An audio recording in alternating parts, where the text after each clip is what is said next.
sobre todo por la inspiración que ha tenido la teoría autopoyética, tanto como todos ustedes que están aquí, en nuestros caminos profesionales. Una hoja de ruta que voy a sacármela por temas de tiempo, pero para empezar de nuevo con una pregunta que nos sitúa en las ciencias.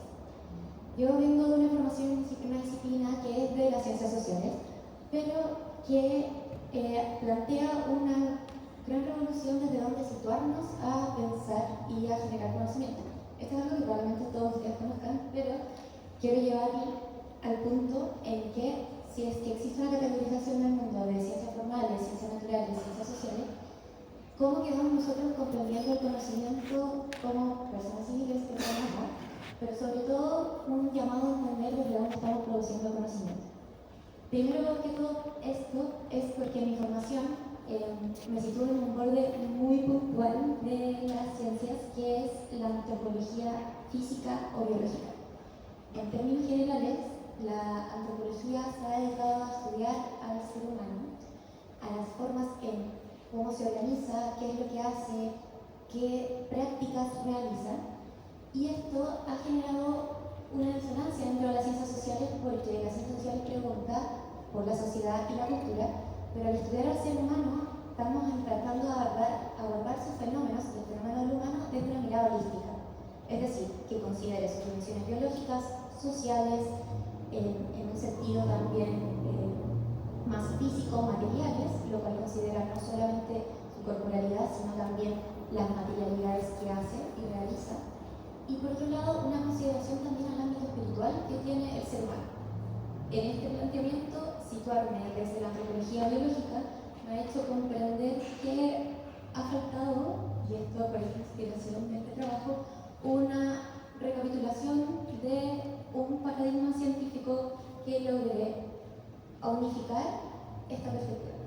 Mi propuesta hoy en día es decir que la teoría autopoyética es la que hace esta síntesis, y la manera en que podemos abordarla como investigadores hoy en día en nuestras investigaciones tiene que ver con los lugares desde cómo nos posicionamos.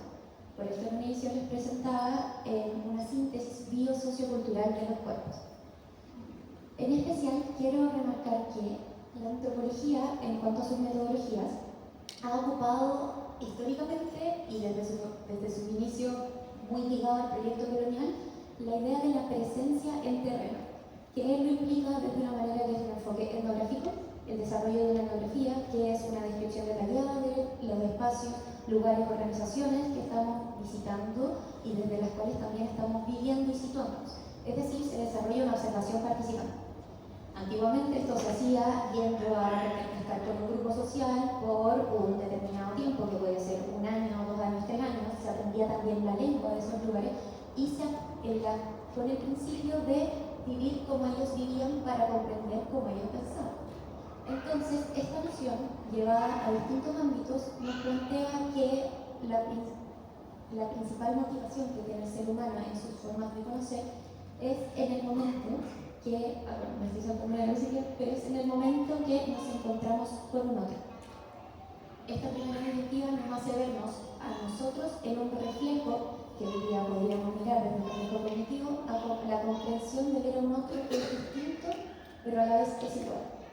Y en esa comprensión queremos ver cómo el otro entiende el mundo, cómo el otro se ha organizado en el mundo, cuáles han sido los sistemas de creencia, organizaciones sociales, cuáles han sido las normas o patrones culturales en donde él vive. Y de esa manera también podemos, como la antropología tiene esta historia de haberlo visto primero en los otros, hizo un reflejo directo a donde nosotros estamos viendo. Y como las disciplinas de origen científico provienen desde el desarrollo de la historia de la ciencia en el Occidente, nos ponemos al tiro en una mirada, o sea, si uno tiene un punto de vista antropológico, entendemos al tiro desde donde estamos empezando a vernos. Y eso, por un lado, también nos posiciona en que estamos como seres humanos viendo el mundo, lo cual es completamente distinto a entender desde otras perspectivas cognitivas, lo cual en estos días he visto trabajos muy interesantes. Por ejemplo, ayer un compañero presentaba cómo podría pensar un niño. En esto voy a rescatar las 4 áreas de la antropología, lo cual es la dimensión biológica, donde realmente ha seguido alineamientos desde la biología, principalmente, entendiendo al ser humano como un organismo, un individuo, principales estudios tienen que ver con la prehistoria, con el desarrollo de formas de mediciones métricas en torno a la corporalidad humana y también cómo ello se ha derivado en la genética, en estudios que hoy en día son de epigenética también, y que ha contribuido a pensar la evolución del ser humano como especie. Voy a volver a este punto en breve porque lo interesante de esto es entender que la antropología para comprender a nuestros fenómenos no debería estar dividiendo esto. Queremos explicar los fenómenos humanos todo en conjunto. Entonces, hablar de que el ser humano, por otro lado, es social, tiene relaciones en la sociedad, es algo que la teoría antropoyética desde el principio nos plantea que todo esto va junto. En la división de las ciencias, que es algo que ha pasado y que nos presentaba con el diagrama inicialmente, empezamos a fragmentar el conocimiento. Y eso ha sido también una manera súper útil de generar conocimiento más especializado. Pero en estos momentos necesitamos poder integrar esto para poder no solo vernos a nosotros, sino también comprender el mundo que hoy en día también tiene otros desafíos. En la mirada cultural, que es parte de estos desafíos que se plantean en las grandes conversaciones, vemos el ser desde las tradiciones, los valores, las normas y también los rituales. Donde quiero destacar que es aquí un espacio donde los conocimientos simbólicos toman presencia en la manera en que nosotros vemos y conocemos el mundo. Y por último, la lingüística, que es muy desarrollada también, y gracias al profesor Varela, podemos entender el lenguaje y los sistemas de sentido. Estos ejemplos tienen mucha, a nivel de referencia, pero quiero seguir para poder avanzar un poquito más y llegar a las partes importantes de esta investigación. Lo que yo les quiero presentar se sitúa en una discusión que ha sido histórica de la biología y la cultura. O sea, ¿nos determina la biología o nos determina nuestro espacio en la manera en cómo pensamos, cómo hacemos y cómo sentimos el mundo? Es decir, desde dónde nosotros vamos a comprender nuestra experiencia. Y la división de las ciencias naturales y las ciencias sociales solo ha hecho más allá de fragmentar este tipo de conocimiento. Una mirada holística que plantearía hacia una antropología que contribuiría a la interdisciplinariedad busca poder situar que tenemos una estructura biológica que puede determinar las formas en que conocemos el mundo, pero que las maneras en que también podemos hablar y referirnos a este mundo están construidas social y culturalmente y sobre todo situadas en un ambiente que está siendo también modulado social y culturalmente. De alguna manera ya empezamos a entender, haciendo una analogía a la teoría antropológica, los tres niveles de complejidad en donde nos podemos tomar en las relaciones. Y que la antropología yo creo que no lo ha abordado con los conceptos de la teoría antropológica, pero sí se ha situado en esta discusión desde su inicio. Por el momento, existen dos modelos que han logrado tratar de adaptar estas dimensiones y que voy a trabajarlos como desde donde yo creo que se podría construir una síntesis biosociocultural. Primero es el modelo biosocial de Tim Lincoln, un antropólogo estadounidense, quien plantea que nosotros estamos en un devenir humano, o sea que no somos seres humanos establecidos, sino que en el concepto deberíamos definirnos como social becomings, o sea, somos como, el concepto es biosocial becomings, estamos constantemente en el humanar, como diríamos ahora, constituyendo. La contribución de este pensamiento es que no surge unido al pensamiento de la teoría antropológica. Pero voy a explicarles en breve porque al final llega a la misma idea que nosotros tal vez podemos conocer desde Maturana y Varela. El otro modelo es un modelo biocultural, el cual nos divide las partículas, como podemos ver, nos divide el organismo desde su celular, su organismo, así como la población humana, y que se sitúa en un contexto cultural, abiótico y biótico, y desde ahí genera relaciones. Antes de plantearles por qué la antropología no ha tomado específicamente los planteamientos de la autopoiesis, quiero hacer una referencia de cómo se ha tomado realmente. La antropología se sitúa como ciencia social muy ligada a la sociología, pero la gran diferencia entre ambas, y que ojalá pudiéramos considerar aquí, es que la sociología intenta responder a cómo los sistemas se realizan estos sistemas organizacionales, o sea, el mundo social. En cambio, la antropología sigue queriendo ver el mundo de una manera holística. Y la gran discusión entre ambas es que una busca más la particularidad y la otra busca más generar teoría que sea más generalista. Una de las más conocidas aplicaciones de la autopoiesis en ciencias sociales es hecha por Nicolás Luhmann, que es un sociólogo alemán, el cual toma la teoría autopoietica y la ocupa a nivel de metáfora para poder explicar un sistema de organización social que él dice que todo está basado desde las comunicaciones. O sea, él toma el hecho de que el sistema de por sí sea autogenerativo en la manera en cómo nos comunicamos y seguimos generando un sistema social y se sigue produciendo el sistema social desde las maneras en que circula la información autogenerativamente. Esto ha sido criticado porque, por un lado, extrapola la teoría que es biológica a un espacio social, por más que tal vez haya logrado encontrar un modus de operación que responda. Pero el hecho, al final, es tratar de situar que la teoría autopoyética surge desde la biología. Entonces no podemos solamente aplicarlo a un fenómeno humano como puede ser la comunicación. Una aplicación, o sea, una idea que es cercana a la antropología autopoyética y por qué la antropología, yo diría, desde enfoques, por así decirlo, más perspectivas latinoamericanas o también de desarrollo anglosajones, no ha considerado tanto la teoría autopoyética, ha sido porque en los momentos históricos del desarrollo de la ciencia surgió primero el paradigma del embodiment. Paradigma del embodiment planteado desde Thomas Sordas, que es un antropólogo y psicólogo estadounidense, logra retomar los principios de la teoría autopoyética, pero los habla desde otra mirada. Los habla planteando exactamente que existe un fenómeno que es encarnado y desde la experiencia subjetiva podemos acceder a este.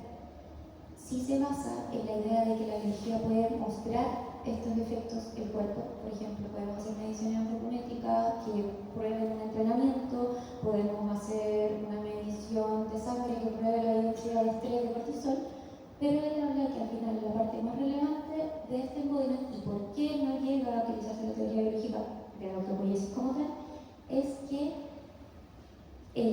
la orientación que tiene este paradigma es más metodológica, ya que el cuerpo necesita ser entendido como sustrato existencial de la cultura, no como un objeto que es bueno para pensar, sino como un sujeto que es necesario para ser. Es decir, necesitamos situarnos desde que estamos pensando con nuestros cuerpos. Y al entender esto a nivel social, queda de lado tener que buscar una mirada biológica, porque al final lo que estamos intentando comprender es cómo el fenómeno social se involucra en nuestra forma de entendernos como organismos, o sea, como seres sociales, como seres culturales. A mi manera de verlo, esto está súper ligado y al final está basado en lo mismo. Y parte de mi relato de esta construcción fue darme cuenta que por los procesos históricos, el desarrollo de las historias de las ciencias latinoamericanas, consideraron primero el paradigma del embodiment porque la teoría autopoyética estaba siendo muy cuestionada. Como sabemos, nadie es profeta en su tierra y Maturana fue más considerado en Estados Unidos, desde donde impactó a todos estos académicos antes de impactar a la propia generación de conocimiento de las ciencias sociales en Latinoamérica. Por lo mismo, traigo colación a una antropóloga argentina que tuvo un desarrollo formativo muy cercano a la filosofía, desde donde yo creo que podemos todos empezar a tomar consideraciones para nuestras investigaciones, sea cual sea la disciplina a la que nos integremos, porque la mirada de la Silvia Citro y sus colaboradores, con quien tengo el honor de estudiar esos par de años, es mirar que podemos generar conocimiento, o sea, podemos pensarnos como una antropología y desde los cuerpos, desde nuestros contextos situados. Y la manera en que ella lo hace es relatando primero, tratando de quebrar esta idea, algo que mencionó muy bien Felipe delante, la idea de la dicotomía del cuerpo y mente. Si estamos tratando de pensarnos situadamente desde Latinoamérica y desde los procesos históricos que hemos vivido desde acá, lo primero a comprender es que somos herederos de una filosofía occidental que ha marcado nuestro pensamiento moderno y que por lo mismo ha marcado las maneras en que nosotros queremos verificar y validar los conocimientos.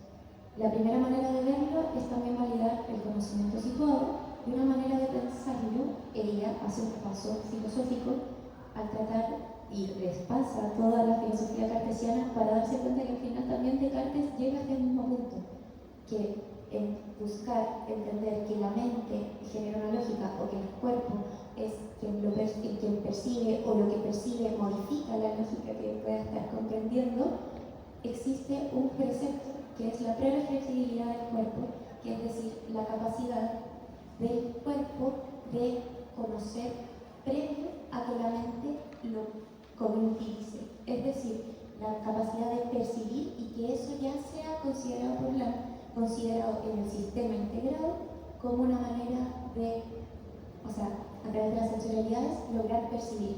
Y aquí hago una distinción que yo creo que la psicología ha hecho mucho énfasis y que Varela toma después en el ejercicio de pensar en el activismo, y es que la sensorialidad es distinta de la percepción.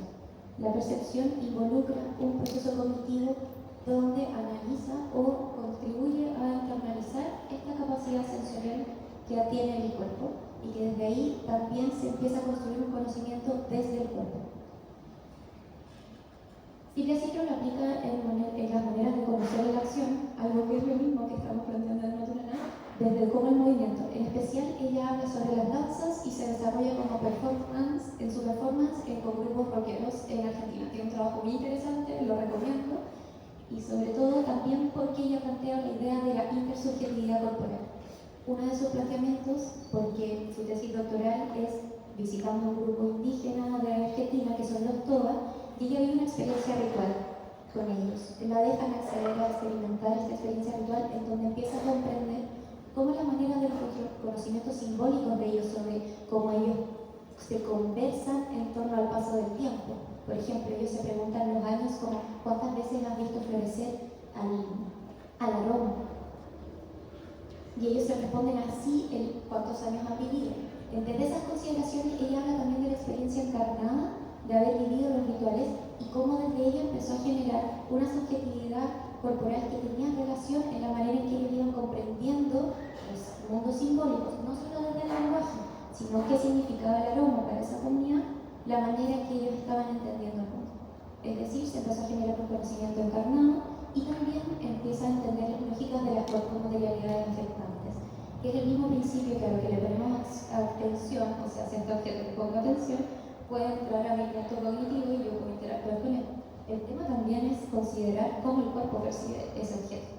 O sea, cómo yo percibo aquí el micrófono y cómo eso también me genera una manera de conocer el desplante y estar en este espacio.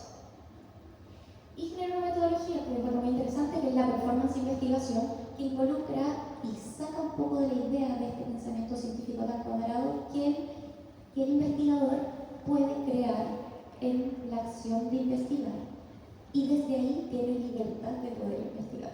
Una cosa que en mucha ciencia se ha creído que no es seguir un método objetivo, pero la manera de hacerlo tiene que ver con cómo cada uno objetivice y también lleve a cabo estos procesos en colaboración para poder generar maneras de vigilar, no vigilar realmente la palabra, pero es de compartir qué sesgos se generan desde las investigaciones y cómo otros también van construyendo esta lógica de una percepción tal vez más fenomenológica de construir conocimiento científico.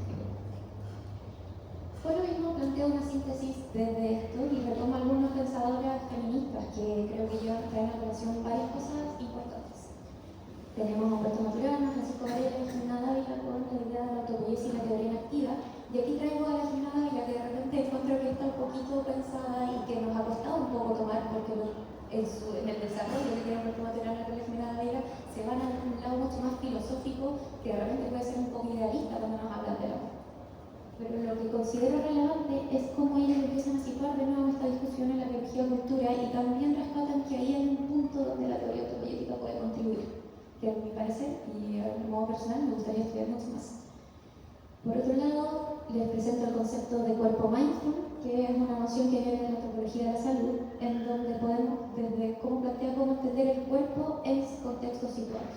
Es decir, podemos mirar el contexto individual, social y político, desde sus acciones, entendiendo político, social, en cómo los cuerpos están determinados y normados, un poco más una mirada más cultural. Pero la idea del cuerpo individual también tiene que ver con cómo estas nociones se sitúan en el propio organismo y cómo nos cambian. Por ejemplo, ¿cuál es la postura que estamos tomando hoy en día? ¿Por qué nos sentamos así? Pues todo tiene una normativa, tiene una manera en que nuestros cuerpos se han acostumbrado a hacerlo, y cuál es la política, por ejemplo, de que no sé, referencia simple, una mujer esté sentada con las piernas abiertas aquí. Cómo nosotros comprendemos también esas normatividades y cómo van marcando nuestras mujeres. Por lo mismo también traigo a Laura Haraway, que creo que se acerca muy bien a los conceptos de autopoiesis desde la mirada del simbionte, y también nos empieza a plantear cómo esta división de la naturaleza-cultura, que me he perdido trabajo, pero que ha sido crucial para poder entendernos desde las ciencias sociales, o sea, estudiar la cultura, estudiar la sociedad, estudiar la naturaleza, es un todo. Y cómo también podemos comprendernos desde un todo y qué pasa con nuestra interacción con los todos que nosotros también creamos, o sea, con los objetos que creamos.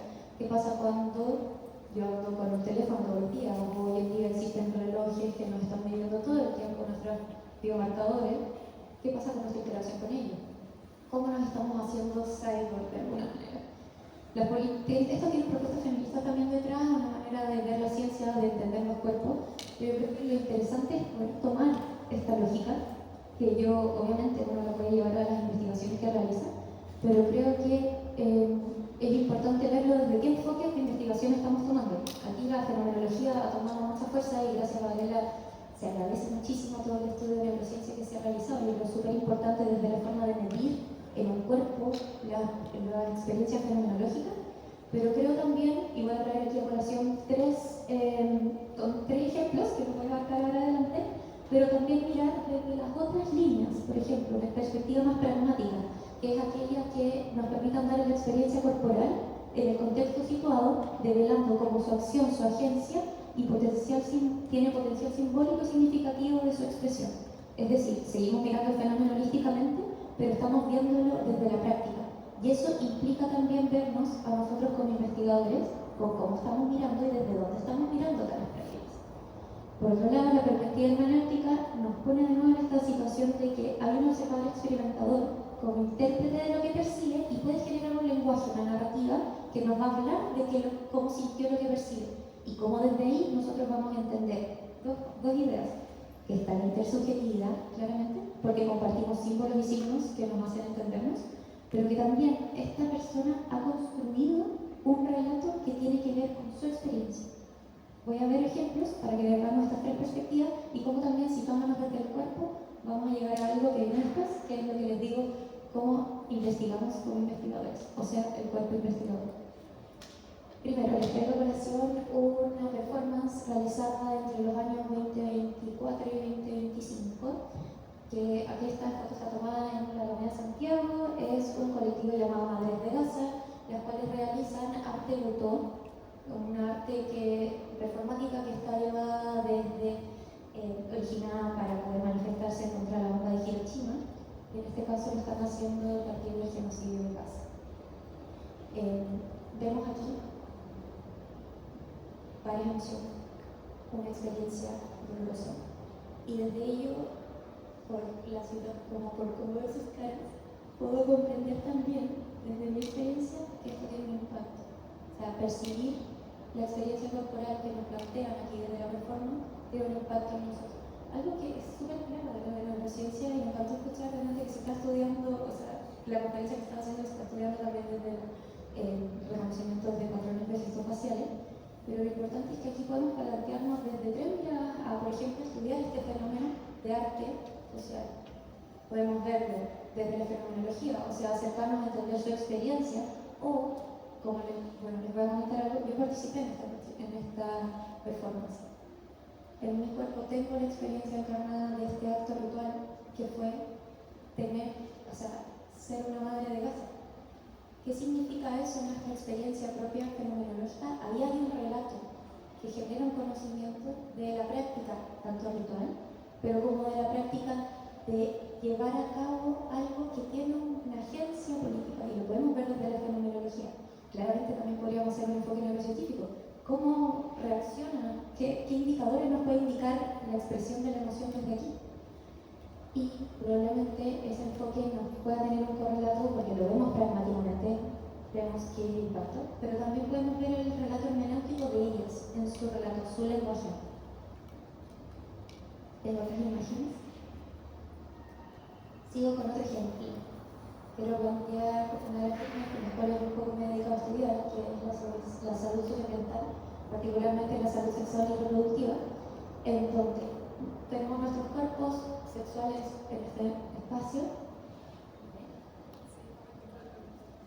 Pero hacerse rapidito.